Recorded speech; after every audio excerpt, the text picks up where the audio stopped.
Mentari senja telah tenggelam, hujan turun, mulai terjatuh. Ku awali acara dengan salam. Assalamualaikum warahmatullahi wabarakatuh. Selamat pagi yang terhormat Ibu dosen mata kuliah pengampu Sistem Informasi Akuntansi, Ibu Zwesti Eka Putri, dan juga rekan-rekan dari kelas Akuntansi 3A. Puji syukur marilah kita panjatkan kepada Allah Subhanahu wa Ta'ala.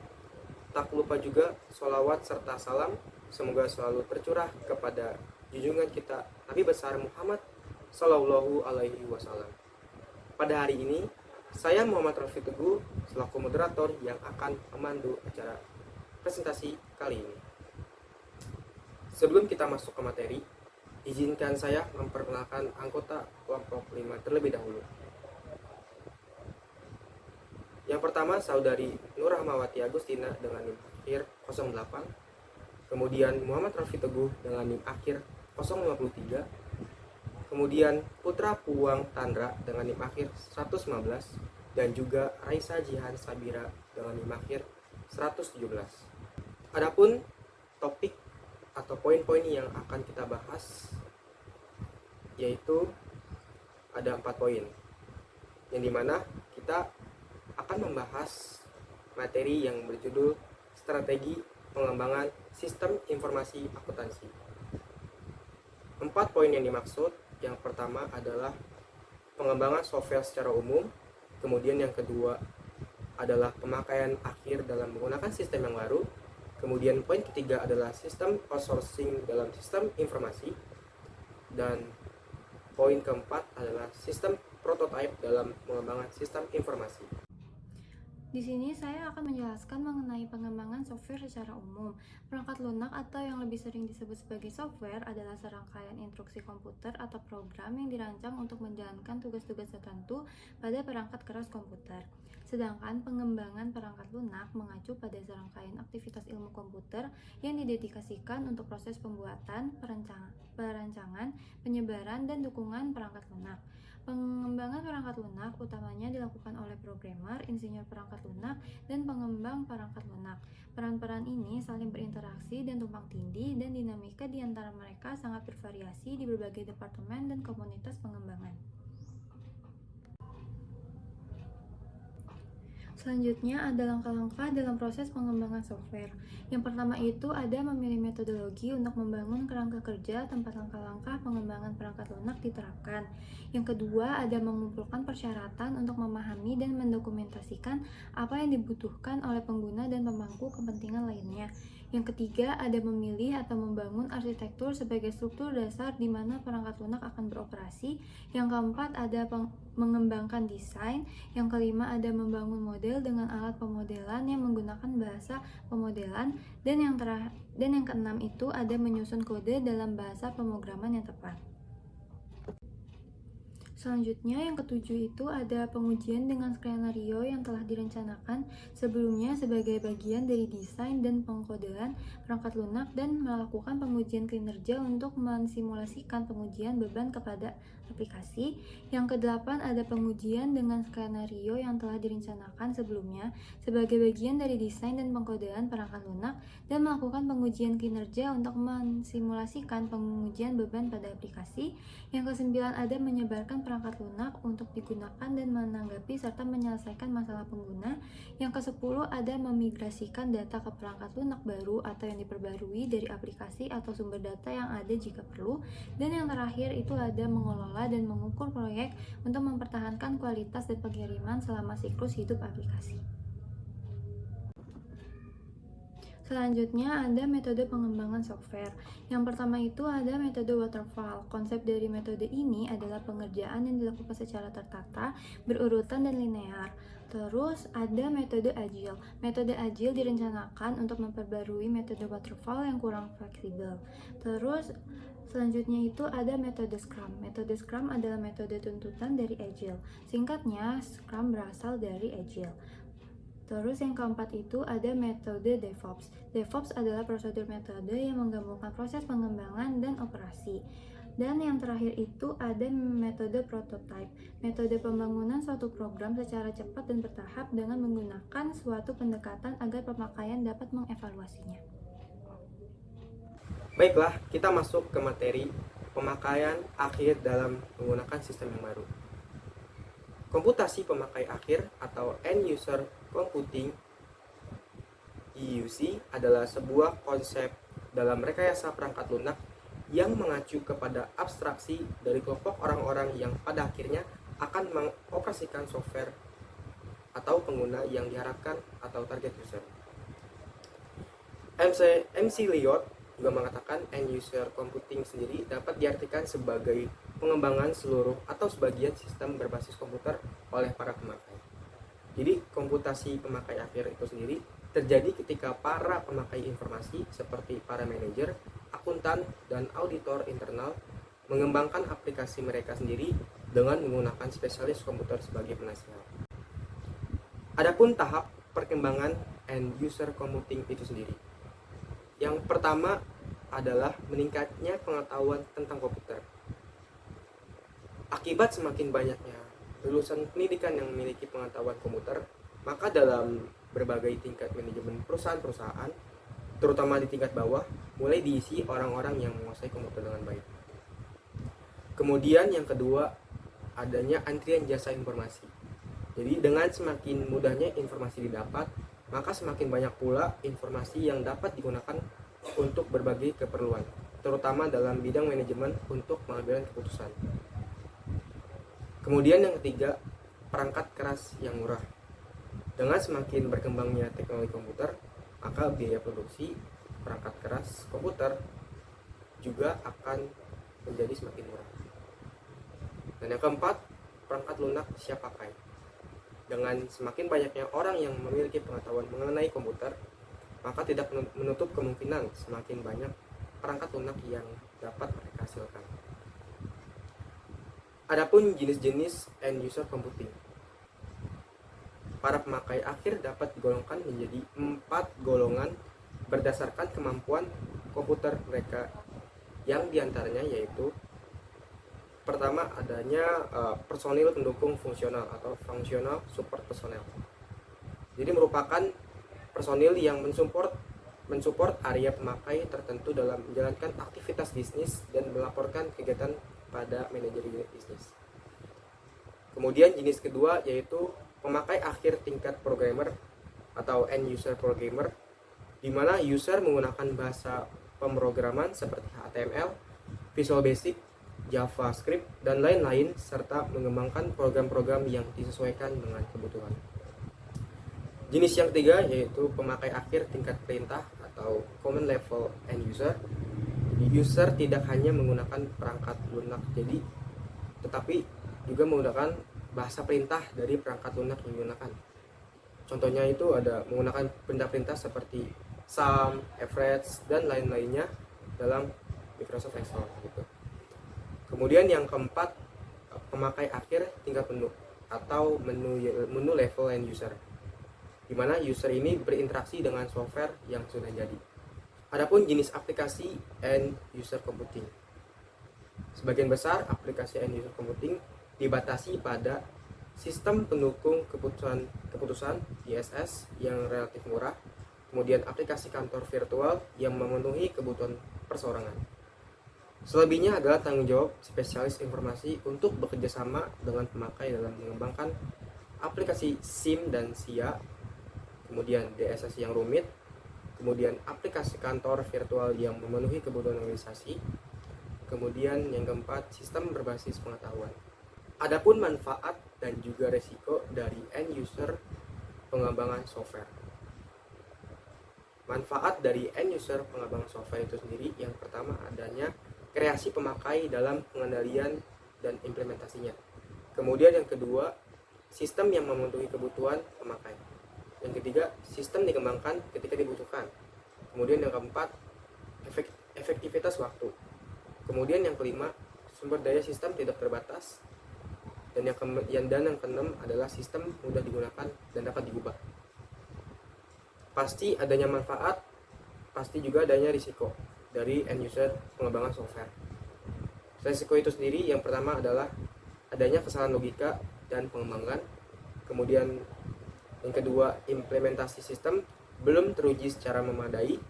Kemudian yang ketiga, sistem tidak efisien dalam artian dalam biayanya.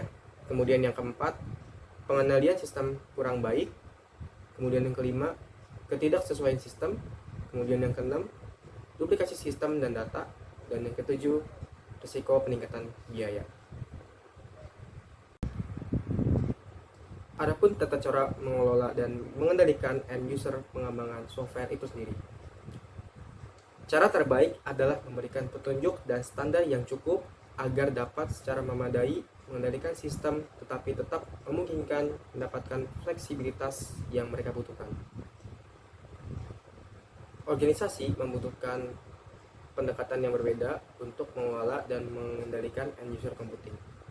Contohnya itu sendiri adalah helpdesk, yang dimana dapat mendorong, mendukung, mengkoordinasikan, dan mengendalikan berbagai aktivitas pemakai akhir.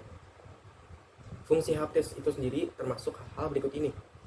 Yang pertama yaitu memberikan bantuan 24 jam untuk mengatasi masalah. Kemudian yang kedua, bertindak sebagai penjelas informasi, koordinasi, dan pemberi bantuan. Kemudian yang ketiga, melatih pemakai akhir tentang bagaimana menggunakan hardware atau software tertentu dan menyediakan pemeliharaan dan dukungan yang memadai. Kemudian yang keempat, mengevaluasi produk hardware atau produk software pemakai akhir yang baru. Kemudian yang kelima, membantu pengembangan aplikasi. Kemudian yang keenam, mengembangkan dan mengimplementasikan berbagai standar. Dan yang ketujuh, dapat mengendalikan data perusahaan. Sistem outsourcing dalam sistem informasi. Apa itu sistem outsourcing? Sistem outsourcing atau pendayagunaan sumber daya eksternal adalah mempekerjakan perusahaan luar untuk menangani semua ataupun sebagian aktivitas pemrosesan data sebuah organisasi. Adapun definisi sistem outsourcing menurut para ahli, yang pertama, menurut Adler tahun 2001, outsourcing merupakan perusahaan yang menyewa jasa kepada pihak ketiga atau yang disebut vendor untuk mengelola proses bisnis supaya lebih efektif dan lebih efisien. Kemudian menurut Maurice F. Creaver, outsourcing adalah tindakan mengalihkan beberapa aktivitas perusahaan dan hak pengambilan keputusannya kepada pihak lain atau outside provider yang terikat dalam suatu kontrak kerjasama. Beliau juga membahas tentang pentingnya perencanaan, pemilihan penyedia jasa, penulisan kontrak, dan manajemen transisi dalam proses outsourcing. Dalam sistem outsourcing, terdapat kelebihan serta kelemahan dari penggunaannya itu sendiri. Yang pertama, dari segi kelebihan, sistem outsourcing itu sebagai sebuah solusi bisnis yang strategis dan ekonomis, yang layak dan memungkinkan perusahaan untuk berkonsentrasi pada kompetensi inti. Yang kedua, sebagai pemanfaatan aset, yang dimana organisasi meningkatkan posisi kas mereka dan mengurangi pengeluaran dengan menjual aset ke perusahaan outsourcing. Yang ketiga, akses ke keahlian yang lebih besar dan teknologi yang jauh lebih baik. Yang keempat, lebih sedikit waktu pengembangan, yang dimana spesialisasi industri yang berpengalaman mengembangkan dan mengimplementasikan sistem lebih cepat dan lebih efisien daripada staf internal. Yang kelima atau yang terakhir, jasa yang diberikan oleh outsourcer lebih berkualitas dibandingkan dengan yang dibuat secara internal karena outsourcer memiliki keahlian dan spesialisasi dalam bidang yang ditawarkan. Dari segi kelemahan yang pertama, sistem outsourcing tidak fleksibel. Contohnya, banyak kontrak yang berjangka waktu 10 tahun. Yang dimana jika suatu perusahaan tidak puas atau mengalami perubahan struktural, kontrak akan sulit atau mahal untuk diputuskan. Yang kedua, bisa kehilangan kendali, yang dimana sebuah perusahaan beresiko kehilangan kendali atas data dan sistemnya. Kemudian yang ketiga, pelayanan yang buruk, yang dimana adanya keluhan umum yang muncul merupakan respon terhadap perubahan kondisi bisnis lambat atau bahkan tidak ada sama sekali, dan migrasi ke teknologi baru tidak direncanakan dengan baik. Yang keempat, peningkatan risiko. Proses bisnis outsourcing dapat membuat perusahaan menghadapi risiko operasional, keuangan, teknologi, strategi, personel, hukum, dan peraturan yang signifikan lainnya. Yang kelima, perusahaan akan kehilangan keahlian dari belajar membangun dan mengoperasikan aplikasi yang digunakan oleh suatu organisasi atau perusahaan tersebut. Sistem outsourcing dalam sistem informasi terdiri dari beberapa jenis. Yang pertama ada general outsourcing. General outsourcing sendiri terdiri dari 3 alternatif. yaitu selective outsourcing, yang dimana suatu area aktivitas SI diberikan kepada pihak ketiga, misalnya operasional pusat basis data. Kemudian ada value added outsourcing, yaitu beberapa aktivitas area SI diberikan kepada pihak ketiga yang diharapkan dapat memberikan dukungan pada tim SI internal, sehingga dapat meningkatkan efektivitas. Kemudian ada cooperative outsourcing, yaitu beberapa aktivitas SI yang dipilih dan dilakukan oleh pihak ketiga serta tim SI internal secara bersama-sama. Kemudian untuk jenis yang kedua ada traditional outsourcing. Untuk tipe ini terdiri dari 3 fase, yaitu manajemen dari sistem lama, transisi ke teknologi yang baru, dan manajemen dari sistem yang baru. Untuk jenis yang ketiga itu business process outsourcing, merupakan suatu hubungan outsourcing di mana pihak ketiga bertanggung jawab dalam melaksanakan seluruh fungsi bisnis perusahaan. Biasanya dilakukan oleh pemerintah, jasa keuangan atau bank dan perusahaan asuransi, serta transportasi dan perusahaan logistik. Kemudian untuk jenis yang keempat, business benefit contracting. Tipe ini mengacu pada kontrak perjanjian yang menyebutkan bahwa pihak ketiga berkontribusi dalam memberikan benefit bagi perusahaan dan dibayar berdasarkan benefit yang diberikan. Tujuannya adalah untuk menyeimbangkan antara benefit yang diterima dengan biaya yang dikeluarkan dan bersama-sama menanggung resikonya. Sistem prototype dalam pengembangan sistem informasi. Sistem prototype adalah versi awal atau model percobaan dari sebuah sistem yang akan dikembangkan. Bayangkan seperti kita membuat sebuah model miniatur dari bangunan sebelum dibangun secara utuh. Lalu, prototype berfungsi sebagai representasi visual dan fungsional dari sistem yang akan dibuat.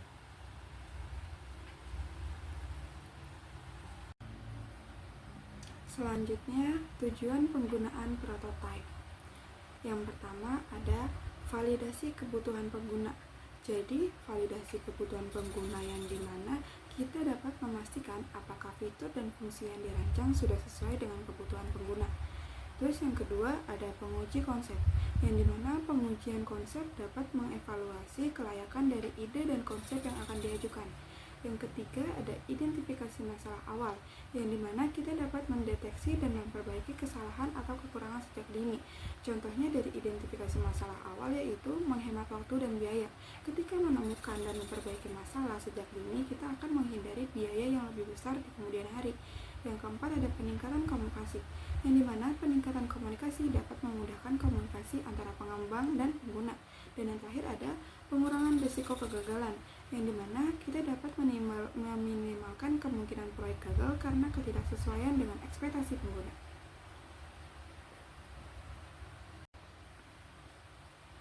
Proses pembuatan prototipe. Proses pembuatan prototipe ada 6 tahap. Yang pertama ada pengumpulan kebutuhan, yang dapat menentukan fitur-fitur dasar yang harus ada pada sistem. Lalu yang kedua ada perancangan cepat.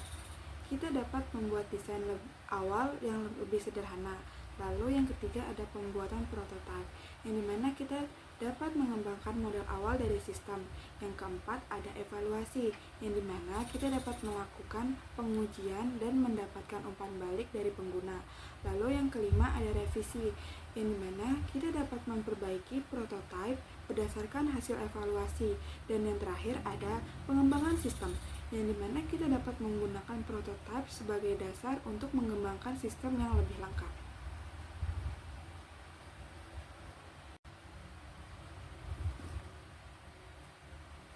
Selanjutnya ada kekurangan dan kelebihan metode prototipe.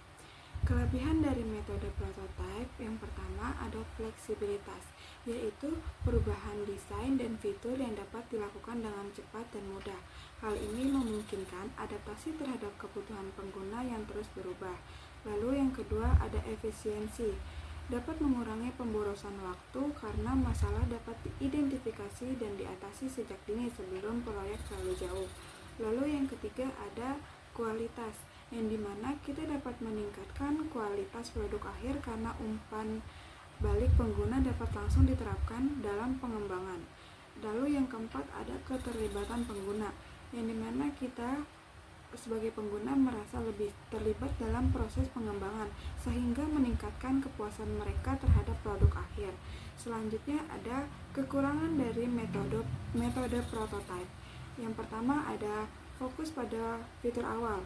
Seringkali dalam pembuatan prototipe, tim pengembangan lebih fokus pada fitur-fitur dasar dan mengabaikan fitur-fitur yang lebih kompleks.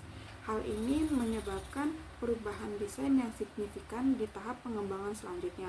Lalu yang kedua ada kemungkinan perubahan desain, karena prototipe seringkali mengalami perubahan berdasarkan umpan balik pengguna.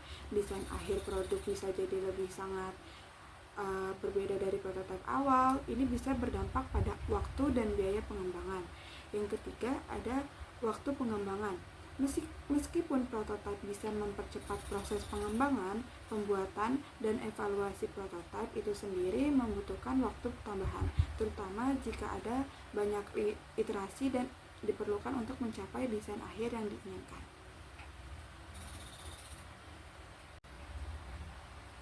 Selanjutnya ada jenis-jenis prototipe. Prototipe memiliki dua jenis, yaitu ada prototype low fidelity dan prototype high fidelity. Yang pertama, prototype low fidelity. Prototype low fidelity itu cocok untuk tahap awal pengembangan, yang ketika ide masih belum final dan perlu divalidasi dengan cepat. Contohnya yaitu ada sketsa desain aplikasi mobile baru untuk mendapatkan umpan balik dari tim desain. Keunggulan dari prototype low fidelity, cepat dibuat, mudah diubah, dan biaya rendah. Cocok untuk tahap awal pengembangan ketika ide masih belum final.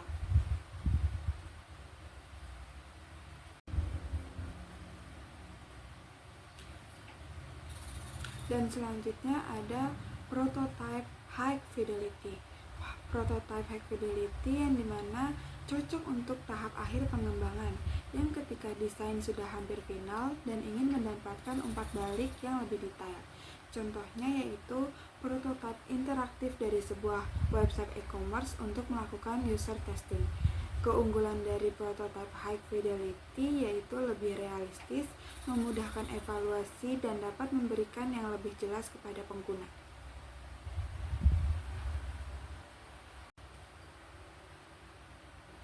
Kapan menggunakan prototipe? Jadi, kita dapat menggunakan prototipe pada saat kebutuhan pengguna belum jelas atau belum pasti, karena pada saat belum ada gambaran yang jelas tentang apa yang diinginkan pengguna, prototipe dapat membantu mengklarifikasi dan menyempurnakan ide. Selanjutnya ada teknologi yang akan digunakan masih baru. Jadi, jika teknologi yang akan digunakan masih baru dan belum banyak referensi, prototipe bisa digunakan untuk mengevaluasi kinerja dan potensi teknologi. Dan yang terakhir yaitu ada proyek memiliki resiko tinggi kegagalan, yang dimana ketika proyek dengan resiko kegagalan tinggi akan sangat diuntungkan dengan prototipe. Dengan membuat versi awal, kesalahan bisa diidentifikasi lebih dini dan biaya pengembangan bisa ditekankan. Oke, baik. Kita akan masuk ke contoh kasus. Jadi mana kita akan mengambil kasus pada perusahaan PT Pupuk Kalimantan Timur. PT Pupuk Kalimantan Timur merupakan produsen salah satu perusahaan BUMN yang bergerak di bidang industri pembuatan pupuk urea. PT Pupuk Kalimantan Timur telah menggunakan sistem untuk mencatat penjualan dan penerimaan kas. Namun, sistem ini memiliki keterbatasan karena sistem yang dilakukan pada departemen pertama, yakni departemen kasir, masih mengandalkan pencatatan manual atau masih menggunakan kertas. Seiring banyaknya transaksi yang masuk menggunakan kertas, sehingga sistem ini tidak mampu menangani jumlah transaksi yang sangat besar dengan baik. Selain itu, keamanan data perusahaan juga tidak terjamin karena dokumentasi transaksi yang dicetak masih dalam bentuk fisik yang dapat mengakibatkan data transaksi hilang maupun rusak. Lalu peningkatan piutang tidak tertagih dikarenakan tidak adanya fitur pengingat piutang yang terintegrasi dalam sistem. Kemudian PT Pupuk Kalimantan Timur hanya memiliki sistem pencatatan untuk pencatatan transaksi pada departemen akuntansi, namun tidak pada bagian kasir, sehingga perusahaan membutuhkan biaya yang besar setiap tahunnya untuk membeli perlengkapan kantor, pencetakan dokumen, biaya lembur, dan juga biaya operasional lainnya. Jadi solusi dan kesimpulan PT Pupuk Kalimantan Timur adalah mengembangkan sistem informasi akuntansi penjualan dan penerimaan kas pada PT Pupuk Kalimantan Timur dapat dilakukan dengan mengembangkan sistem pada bagian kasir. PT Pupuk Kalimantan Timur memerlukan adanya pengembangan sistem, desain sistem informasi penjualan dan penerimaan kas baru meliputi permodelan database, permodelan proses, dan desain layout. Pengembangan sistem lain terletak pada penambahan fitur pengingat piutang secara terkomputerisasi di mana perusahaan cukup memonitor dan pesan singkat berupa informasi maupun konfirmasi.